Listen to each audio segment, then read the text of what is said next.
A última vez que eu vim, eu preguei lá. Amém. Salve a todos na graça da paz do Senhor. Amém? Amém. Aleluia. Antes de fazer os agradecimentos, falar algo, a gente ouve que mais vezes as pessoas dizendo eu não vou para a igreja porque Deus não habita em templo feito por mão de homem. E a gente vai ver que Moisés ele fez o tabernáculo. E Deus não habitava lá, mas ele manifestava a presença lá. A nuvem descia, falava com Moisés, tanto que o povo ficava apavorado. Salomão ele construiu o templo. Deus não habitava lá, mas manifestou a glória dele lá, de sorte que os homens que estavam lá dentro não conseguiam nem ficar de pé. Deus ele não habita aqui, mas ele manifesta aqui. É por isso que eu digo, vale a pena sim ir para a igreja. Foi dito aqui que me alegrei, como disseram, vamos à casa do Senhor. Mais vale um dia aqui do que 1000 em qualquer outro lugar. Não estamos perdendo nada. Aleluia. E agora sim, quando você abre em João capítulo 6, quero aqui externar minha gratidão. Dá um temor aqui por dentro, trazer a palavra, mas mesmo nem se sente tão bem de saber que está em meio de pessoas queridas que a gente conhece, que a gente ama e que nos ama também. O pastor Adriano, da esposa Samara, missionária, foi nosso líder lá também. Além de ter sido líder, são amigos, são pai, são mãe. E eu considero como meus pastores também, porque eu sei que eu vou precisar de um conselho, de uma palavra, de um abraço, de um aconchego, eu sei que eu vou achar aqui. E que Deus em Cristo continue abençoando cada um de vocês também, querido. Tá ali a minha esposa ali, tá me acompanhando também. A filhinha ficou na casa da avó. E o diácono Romário e o diácono Niel também. São irmãos que estavam ali, embora não tá lá, a gente carrega dentro do coração, a gente tem um carinho imenso, querido. E é isso que nos alegra, saber que Deus ele nos une pessoas. Ele não apresenta só conhecido, mas tem amigos e irmãos em Cristo também. Com a missionária, o pastor e todos que estão aqui. Amém? Amém. Serei breve se assim for vontade do Senhor. João capítulo 6, a partir do versículo 66 ao 68. Aleluia. Tu és fiel, papai. Quem achou, diga amém. Amém. Aleluia. E glória a Deus. Glória a Deus. João 6, 66 ao 68. Desde então, muitos dos seus discípulos tornaram para trás e já não andavam com ele. Então disse Jesus aos 12: Querem vós também retirar-vos? Respondeu-lhe, pois, Simão Pedro: Senhor, para quem iremos nós? Tu tens palavra de vida eterna. Aleluia. Queridos, estava orando ao Senhor e meditando nesse texto. Algo que tem acontecido muito no dia de hoje, é o que a gente mais vê. Muitas pessoas virando as costas para Jesus. Virando as costas para o Evangelho, virando as costas para a palavra. Mas para a gente entender um pouco do contexto, a gente sabe que Deus ele tinha um projeto para a humanidade de mandar o seu Filho, Jesus Cristo. É tanto que em João 3,16 vai dizer que Deus amou o mundo de tal maneira que enviou o seu único Filho para que todo aquele que nele crê não pereça, mas tenha a vida eterna. A gente vê que Deus ele manda o seu Filho através de Maria, concebida pelo Espírito Santo, e mesmo assim vai preparar Isabel, uma mulher já avançada de idade que não engravidava mais. Olha, você vai dar luz a um filho, vai chamar João, esse vai ser o precursor. Ele vai preparar o caminho e vai falar daquele que há de vir. A gente vem conhece a história que Maria, ela engravida. Depois Jesus nasce na manjedoura. Depois de um tempo ele tem que fugir de lá porque Herodes mandou matar todas as crianças de 3 anos para baixo. E a gente vê que durante um tempo João ele fica no anonimato. A gente vai ver pela história que ele ficou cerca de 20 anos no deserto sendo forjado lá para o seu ministério durar apenas 6 meses. Mas foi um dos mais importantes da Bíblia. E a gente vê que quando Jesus ele aparece depois de um tempo, com 12 anos está lá no tempo também, depois de dar uma sumida no anonimato, quando aparece agora já para exercer o seu ministério, João está no Rio Jordão batizando muitas pessoas e de repente ele fala, ele vê Jesus e fala: eis aí o cordeiro que tira pecado. Aleluia. Esse aí é aquele que eu tenho anunciado que depois de mim ele havia, não sou digno nem de tirar, desatar a sandália dos seus pés. A gente vê que João e Jesus ele não tinha aquele convívio, dá a entender que eles não se viram, mas quando ele apareceu, o Espírito testificou de um no outro. Da mesma forma que quando ele estava na barriga, um da mãe e outro da outra mãe, as crianças, quando conversou a mãe, saltitude na barriga, porque o Espírito testificava. Meu Deus. E a gente vê que quando Jesus ele vai ser batizado no Rio Jordão, que ele agora vai chamar os seus discípulos, Ele vai agora fazer chamada. Ele diz lá em Mateus 11:28, vinde a mim todos que estáis cansados e sobrecarregados, e eu vos aliviarei. Toda vez que você lê aquele versículo, vai estar lá o convite, vinde a mim. E Jesus, ele começa agora a chamar a pessoa para o seu ministério. E a gente vê que muitas pessoas aceitam o chamado justamente quando está tudo ruim. Jesus fala assim, negue a si mesmo. Porque quando a gente não tem muita coisa, é fácil negar para seguir a Jesus. Quando a gente não tem muita coisa, tanto fez, tanto faz, não tenho nada a perder, eu vou seguir a Jesus.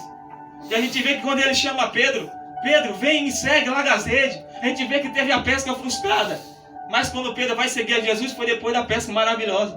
Que as redes estavam cheias, que o barco estava lotado de peixe, ele largou aquilo e foi seguir a Jesus. A gente vê de Levi ou Mateus, que era cobrador de impostos, ganhava bem, tinha uma vida financeira boa. Mas Deus fala, ei, vem me segue, ele larga aquilo e vai seguir a Jesus Cristo também. Porque vale a pena. Porque nenhum bem pode ser o maior bem aqui nessa terra, nunca vai ser maior do que o chamado de Jesus Cristo na minha e na tua vida. Nunca vai ser maior do que o propósito, do que o que Deus tem para mim e para você, queridos, nunca vai ser. E a gente vê que quando Jesus ele chama agora o discípulo, que ele vai lá na boda de Caná, no casamento, ele começa a transformar água em vinho, o ministério agora começa a ter milagre, ter cura, e aquilo começa a ser notório para outras pessoas. Mas à medida que o ministério de Jesus agora ele cresce, porque estava tendo milagre, aquela notícia corre, vai para todos os lugares. E à medida que o ministério da vida da pessoa ela desenvolve, vai ter levante sim. Começa a ter perseguição, começa a ter palavra contrária, começa a ter vários obstáculos para você parar. Quando Jesus ele começa agora a ser manifesto para todo mundo, a notícia corre. Olha aquele homem ali, ele cura, ele faz milagre, transforma água em vinho. Ele cura enfermo, ele faz isso, ele faz aquilo.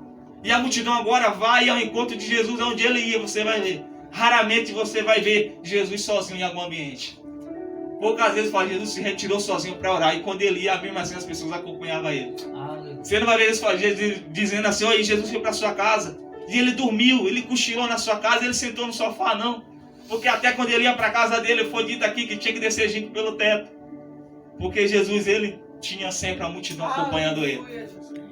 A gente vê que os fariseus, principalmente os escribas, queriam parar o ministério de Jesus, porque de Jesus vinha, era eles que estavam lá no domínio, no poder, dizendo assim, era eles que eram manda-chuva, mas agora eles veem alguém verdadeiramente que pregava a verdade, a palavra de verdade, que não apenas falava, mas vivia. Porque Jesus falou, olha, vocês escribem, os fariseus, vocês colocam fardo pesado sobre os outros, mas nem vocês mesmos querem carregar. Mas Jesus, ele não só falava, ele vivia. Ele dizia, aquele que quiser ser o maior, tem que ser o menor. E o ministério de Jesus agora, tendo cura, tendo milagre, as pessoas agora iam a multidão ao pé de Jesus, ao redor dele, e Jesus aproveitar não só para curar, mas também para ensinar. Para deixar a palavra, para deixar o ensinamento.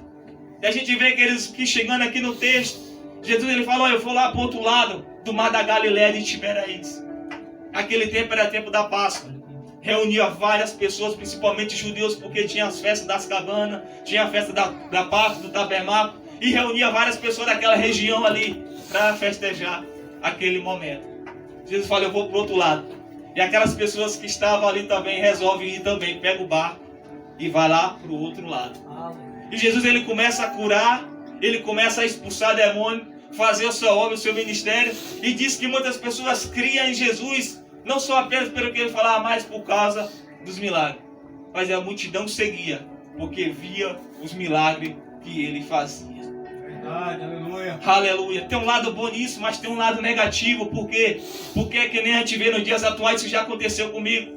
Olha, eu fui pregar na igreja uma vez, alguém falou, olha, os irmãos não gostou de você porque você tem apenas palavra. Você não teve revelação, não teve nada. E é isso, quantas pessoas você conhece, eu conheço, que falam, eu só vou para a igreja se for um pregador diferente. Eu só vou para a igreja se for aquele que entrega a revelação, aquele que faz a obra, mas se for alguém que fala só a palavra, muitas das vezes não quer ir, não dá crédito. E a palavra fala que a multidão seguia a Jesus. Muitos não pelo que ele era, mas pelo que ele podia dar. Muitas pessoas não iam em busca de Jesus apenas pelo lugarzinho do pé para se humilhar, que nem Marta estava lá na casa de Maria atarefada. E a outra estava no pé lá, Maria de Jesus, um lugarzinho no pé. Mas tem muitas pessoas que querem apenas pelo que ele pode oferecer pelas mãos, mas não pelos pés, para se humilhar, para se derramar na presença dele. A Bíblia diz que quando Jesus está lá, ele está curando, está transformando, está fazendo obra. E aquela multidão agora vai sentir fome. O pessoal fala que crente não bebe não, mas come com uma beleza, aleluia. Os cultos no lado já estavam engordando já aqui. Aleluia. Mas a gente vê, pensa aí, ele disse que tinha mais de 5 mil homens, 5 mil pessoas fora mulheres e crianças. E para alimentar, porque todo ser humano ele tem a necessidade de comer, ele tem a necessidade de beber para o corpo físico. Do contrário, adoece, do contrário, morre, do contrário, não aguenta permanecer de pé ou firme. Jesus vai falar para Filipe: Filipe, como é que a gente vai alimentar essa multidão? Já sabendo para testar ele, porque Deus prova, Deus ele testa. A Bíblia diz que Deus colocou o povo no deserto a fim de saber o que estava no coração deles. Ou seja, Deus sabia o que estava, mas para o próprio povo saber o que estava no coração dele. Porque às vezes nem nós mesmos nos conhecemos. Às vezes nós mesmos não sabemos o nosso limite. Às vezes até que pinta, surge alguma situação. A gente não sabe que a gente é forte até que um momento exige que nós sejamos fortes. Quer conhecer quem eu e você é na hora da raiva. Quer conhecer quem eu e você é na hora da bonança. Quer saber quem eu e você na hora da escassez. Quer saber quem somos nós é quando tudo está bem ou quando tudo está ruim. Porque aí a gente se mostra. Porque a fé é revelada. Porque a paciência é testada. Porque aí surge quem somos nós de verdade. A Bíblia diz que o coração é terra que só Deus conhece. Nem nós conhecemos nós mesmos às vezes. É desse jeito. E a Bíblia fala que Jesus ele está lá. Ele fala: o que é que temos aqui? Fala: tem 5 pães e 2 peixes. Meu Deus. Aleluia. E sempre tem alguém no meio da multidão que faz a diferença. Eu sempre digo, às vezes Deus não precisa da multidão, ele precisa apenas de um para fazer a diferença. Ah, mas na minha casa todo mundo é descrente, só tem eu de crente lá, é você mesmo que Deus quer. É você que é coluna mesmo, ser um só é difícil, mas enquanto tiver uma coluna de pé, o diabo vai ter trabalho de derrubar. E é desse jeito. A Bíblia fala: olha, traz aí esses pão. A gente vai ver no versículo que Deus ele levanta para o céu e dá graça. A graça é agradecer. Antes da multiplicação temos que dar graça pelo pouco que a gente tem. Porque a multiplicação ela começa a partir do pouquinho, queridos. Deus está dizendo: olha, você tem pouco, mas dá graças a Deus por isso. É ter pouco, mas não tem faltado. Não é do melhor, mas não tem faltado. Deus disse que Jesus ele pegou e deu graça: Pai, eu te dou graça por esse alimento. Antes da multiplicação acontecer, houve um agradecimento, houve a humildade, houve a graça.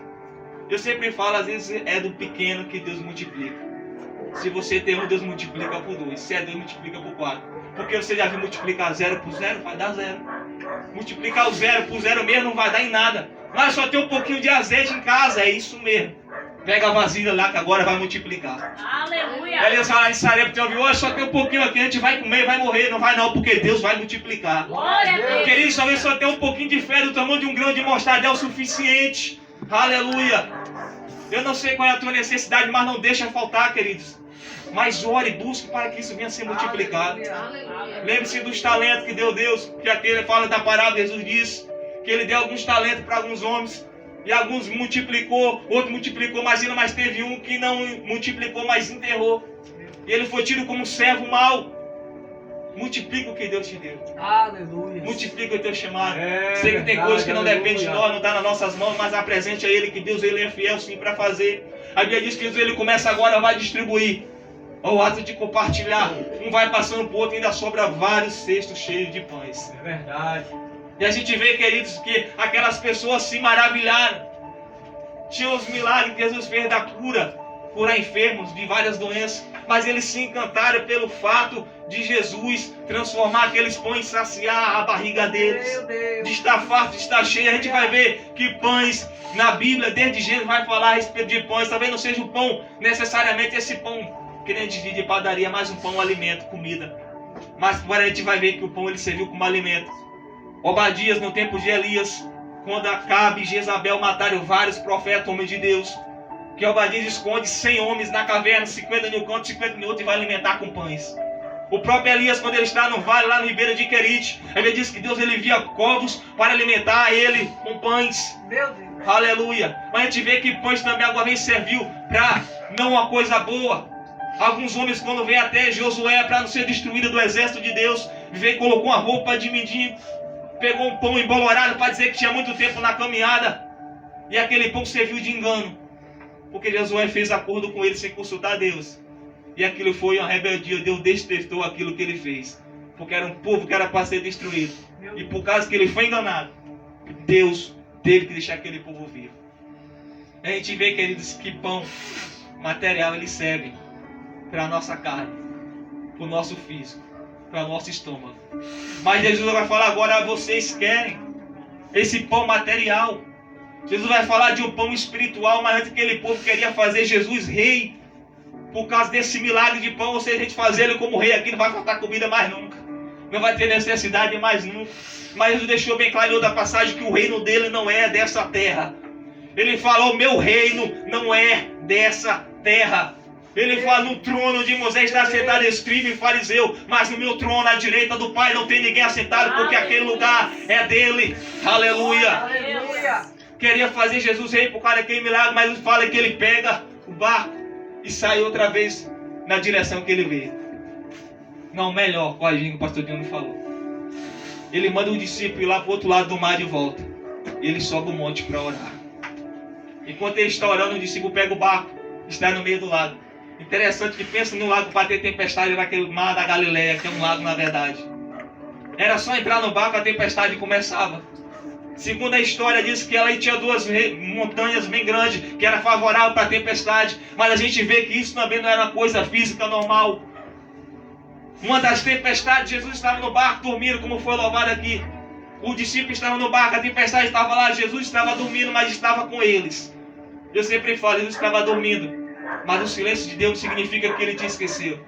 Ele estava em silêncio, mas estava lá no barco. Ele não falou nada, mas ele estava presente. Só que aqui a gente vê uma situação diferente. Por quê? Porque Jesus não estava no barco, mas estava lá no monte orando. E o discípulo estava lá e a tempestade começou. Já de madrugada, tudo escuro. De repente chega um homem sobre as águas e alguém fica com medo. Em outra passagem vai dizer um fantasma. Eles falam, não temas, porque sou eu. Não temas. O Senhor diz que essa palavra tem de ser 365 palavras, não temas, na Bíblia. E às vezes a gente dorme no hoje, já pensando no amanhã. E aí como é que vai ser amanhã? O que eu vou fazer amanhã? O que vai acontecer amanhã? Mas quando chega amanhã, a palavra diz, não temas. Foi o que Deus falou para Josué, Josué, você está com medo, Moisés morreu. Você está assustado, mas não temas que eu sou contigo. Aleluia. O mundo pode ser contra você, mas se Deus for comigo e contigo, pode se levantar a tempestade. Ela não vai te matar. Pode se levantar a calúnia, mas não vai te difamar. Aleluia, queridos. A palavra diz que Jesus ele foi caluniado, foi defamado, mas havia uma voz do céu que desceu em forma corpórea do povo e dizia, esse aí é meu filho amado, a qual eu me alegro. Glória. Aleluia. Glória a Deus. E o povo vai outra vez atrás de Jesus, atrás que ele fizesse mais uma vez a multiplicação de pão. O povo queria saciar materialmente. Ele fala, já que vocês vêm até mim, vou falar a respeito de um pão agora, um pão diferente. Um pão espiritual. Porque vocês já estão cheios, saciados do pão carnal. Agora eu vou dar para vocês o pão espiritual. E esse pão que eu vou dar para vocês, ele dá vida. Porque o pai de vocês comeram o pão também que desceu do céu lá no deserto e todos eles morreram. Mas esse pão que eu quero oferecer a vocês, vocês não vão morrer, vão ter vida eterna. E aquelas pessoas já começam a olhar diferente por quê? Porque tem gente que gosta de se saciar apenas das coisas materiais, das coisas do mundo. Mas quando se trata de coisas espirituais, muitos não querem se alimentar. É verdade. É como foi dito que é o mais importante. É a oração ou o jejum, é os dois. A gente perguntou qual é o mais forte, é a carne ou o espírito? O mais forte é aquele que você alimenta mais. Se você alimentar apenas a carne, ela vai ser mais forte que o espírito. E ela vai clamar para fazer o errado. Ela vai clamar para viver no pecado. Mas se eu e você alimentar mais o espírito, a carne vai clamar, mas ela não vai ter força. Porque a gente está em espírito. E Deus disse que importa que adores a mim em espírito e em verdade. Aleluia. Eu vou dar o pão espiritual, esse pão desceu do céu. E esse pão sou eu. Quem comer da minha carne vai ter a vida eterna. E aquelas pessoas se escandalizavam. O que é escandalizar? É fazer pecar, é fazer errar. Ou seja, eles estão dizendo essas palavras aí estão de confronto a nós. Estão fazendo nós errar. Você está errado. É a mesma coisa dizer que Jesus estava errado. E a Bíblia fala que a partir daquele momento, muitos dos seus discípulos, não era apenas da multidão que estava seguindo ele, era muitos dos seus discípulos, já não andava mais com ele por causa daquelas palavras. Até que ponto nós estamos dispostos a ir por causa de Jesus e por causa da palavra dele? Porque a palavra que dele ela confronta. É por isso que diz que a Bíblia é até o que os homens odeiam, o que é a verdade. Porque a verdade ela confronta o mundo. A Bíblia vai dizer que o Espírito da verdade, como o mundo não pôde conhecer. É por isso que ela confronta, porque o mundo é uma ilusão. A palavra diz que tudo sai e passa, mas a palavra do Senhor, ela permanece para sempre. Aleluia. E só os 12 ficaram, porque Jesus não tinha apenas 12 discípulos. Lembra-se que ele mandou de uma vez só 70 discípulos em uma missão para eles voltarem alegres. Senhor, em teu nome expulsamos demônios. Senhor, em teu nome curamos os enfermos. Jesus disse: não se alegre apenas por demônios sujeitar vocês, pela enfermidade sujeitar vocês, mas se alegre por ter o nome de vocês escrito no livro da vida. Aleluia. Aleluia. Aleluia. Muitos dos seus discípulos viraram as costas, já não andavam mais, não queriam seguir a Jesus. É o que a gente vê no dia de hoje, queridos. Essa palavra é dura, eu não quero mais saber de ir para lá. Eu não quero mais saber de ouvir. Porque o ego do ser humano, dos mundos atuais, está grande. Se não for uma palavra que sacia o ego dela, ela não aceita. Se for um conselho que não sacia aquilo que ela quer, ela não aceita. Se for algo da parte do Senhor, mas que Deus está dizendo: olha, você tem que largar. Se não for aquilo que ela quer, ela não larga o pecado, mas larga a Cristo. Ela não larga o vício, mas larga a igreja. Ela não larga o pecado, mas larga de andar com você, que quer o bem dela. É desse jeito. A Bíblia fala que muitos não andaram mais com ele, viraram as costas dele. Quantas pessoas a gente conhece, querido? Eu falo sempre com minha esposa, tenho vários colegas que eu conheci. Era pregador, mandava convite: eu vou pregar em Virgínia, em tal lugar, quer ir lá, vai visitar. Eu conheci na igreja. E hoje a gente olha, está afastado de uma forma tão diferente, queridos. E eu sempre falo para ele: moço, eu te conheci na igreja, que meu pessoal fala que a primeira impressão é que fica. Eu te conheci de uma forma diferente, e agora eu vejo você desse jeito aí. E é doído ver um amigo, uma pessoa que ia com você para a igreja, e hoje está no mundo, está afastado. E a gente fala: ó, Jesus te ama, não é desse jeito, volta e leva na graça ainda, queridos. Parecendo que o céu não existe, que o inferno também não existe, que Jesus não vai voltar, que vão viver para sempre. É dessa forma. Deus está falando: olha, muitos viraram as costas, e vocês aí, vocês não vão fazer, não vai com eles. Porque eles perguntou se ele não ia com eles, porque tem gente que é assim: se fulano não for, eu não vou. Se fulano não ir para a igreja, eu também não vou. Se fulano não orar, eu também não oro. Se fulano ser crente, eu sou, mas se fulano não aceitar Cristo, eu também não aceito. Tem coisas que dependem só de você, não depende dos outros. Tem coisa que depende de mim, não depende da multidão. Nós temos a opinião, a opção de seguir a Cristo, ou de voltar para trás, de seguir com Ele, ou de virar as costas com Ele. Vocês não vão com eles. O pessoal fala, tem um dizer que diz que tem muitos: Maria vai com as outras. Ah, eu só vou se fulano não ir, eu só faço se fulano fazer. Às vezes Deus está contando com você e não está contando com o outro. É com você que Deus quer. É com você que Deus quer fazer, é você que Deus quer levantar. Mas às vezes nós estamos tão focados em outras pessoas e esquecemos de focar em Cristo. Deus diz: você não vai com eles, você não vai virar as costas para mim também. E Pedro vai dizer: Senhor, para onde iremos nós, se só Tu tem palavras de vida eterna? Aleluia. Para onde a gente vai? Para os fariseus, para os escribas, para os essênios, para os zelotes? Não, a gente quer ficar contigo. Querido, a gente sabe de onde a gente veio. Para você saber agora para onde a gente vai, a gente sabe que há um novo céu, uma nova Jerusalém nos esperando. Aleluia. Jesus fala: eu sou o pão que desceu do céu. Mas ele vai dizer também lá em João 10: eu sou a porta. Quem entrar por mim entrará e sairá, achará pastagem. Aleluia. De João 14, ele vai dizer: eu sou o caminho, eu sou a verdade, eu sou a vida. Ninguém vai ao Pai a não ser por mim. Ou seja, Pedro está dizendo: Senhor, o Senhor é a porta, eu tenho que passar por aqui. O Senhor é o caminho, é aqui que eu tenho que seguir. A palavra é dura, para ele foi escândalo, mas para nós é palavra de vida. Às vezes dói, mas é palavra de vida eterna. Aleluia. Às vezes não é aquilo que a gente quer ouvir, mas é palavra de vida eterna. Aleluia. Deus. É dessa forma, querido. Às vezes a palavra ela vai na divisa da alma e do espírito, às vezes ela consola, mas às vezes também ela é cajado que fez. Mas a palavra fala que Deus ele corrige aqueles que ele ama. Quantas correções eu já recebi.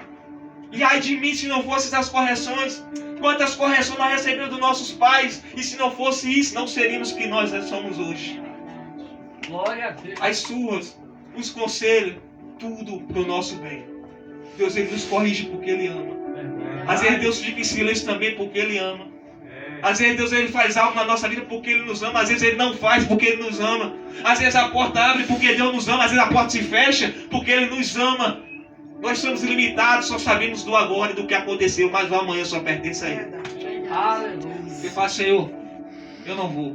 O Senhor tem palavra de vida eterna. O Senhor é a vida eterna. Aleluia. Queridos, muitos voltaram para trás, mas nós não precisamos voltar. Porque muitos viram as costas, nós também não vamos virar as costas. A gente deve orar pelos. A gente deve ir em busca, como falou aqui, sim, resgatar. Mas não seja mais um a retroceder para trás, porque quem volta é covarde. Foi o que Deus falou para Gideão. Grita aí, o que for covarde e medroso volta. Ele voltou não sei quantos mil para trás. E Deus deu vitória àqueles que foi para frente. Pensa aí, o povo saiu do Egito. Chegou uma parte do caminho e eles queriam voltar para trás. Pensa que enquanto ele estava caminhando, estava difícil, sim. Mas Deus estava entrando com providência. Porque enquanto a gente anda, Deus ele vai sustentando, ele vai dando força. Aleluia. Ele vai abrindo o caminho. Glória a Deus. Às vezes ele não tira o obstáculo, mas não dá força e capacidade para passar por eles. Verdade. E o povo queria voltar. Agora você pensa, quando o povo vinha, Deus colocava a coluna de nuvem para proteger o povo do calor. De noite, Deus colocava a coluna de fogo para o povo não morrer de frio, porque deserto é assim, de dia é um calor escaldante, mas de noite a temperatura cai. Quando o povo estava caminhando, Deus abriu o mar vermelho. Quando o povo estava caminhando, Deus deu o maná do céu, deu codornas. Agora eu sei que esse povo queria voltar. Se o povo voltasse para trás, será que ia ter as codornas de volta? Será que ia ter maná caindo do céu para aqueles que voltou? Será que o mar ia se abrir de volta para eles? E será que o deserto não ia matar eles de dia ou de noite? E se chegasse lá no Egito, os que ficaram lá de fúria iam acabar matando eles quando voltasse para lá? Então eu não sei, querido, como é que está a tua vida aí, eu não sei a tua dificuldade, mas Deus está dizendo, não retroceda, não vire as costas, mas permaneça firme, porque nós temos um alvo, e o nosso alvo é Cristo. Aleluia! Glória a Deus. Deus ele está nos sustentando. Salmo 42, o salmista vai dizer, por que te abates, ó minha alma, quando muitos me perguntam onde é que está o teu Deus? Aleluia. Porque tem gente que pensa que cristão tem que ser de ferro. Ela está passando a luta, lá, vai para a igreja, é crente, olha como é que está. Olha lá, vai para a igreja, tudo está assim, escassez. Querido, se não fosse a graça de Cristo, não estaríamos aqui. Foi o que diz. Teremos parado há muito tempo. Teremos morrido há muito tempo. Desistido há muito tempo. Chutado o pau da barraca, ele diz, há muito tempo. Mas Deus, ele tem nos sustentado até aqui. Então permaneça firme. Permaneça fiel. Porque o nosso alimento, ele vem do céu. Até rimou, graças a Deus. Sempre digo, o mundo vai oferecer bandejas, mas só Deus oferece o verdadeiro banquete. Amém? Eu quero assim agradecer a oportunidade. Sempre que possível, pode contar comigo. Aleluia. Que Deus e Cristo continue abençoando cada um de vocês. E ore pela minha vida, a minha família, porque estamos carentes. Aleluia.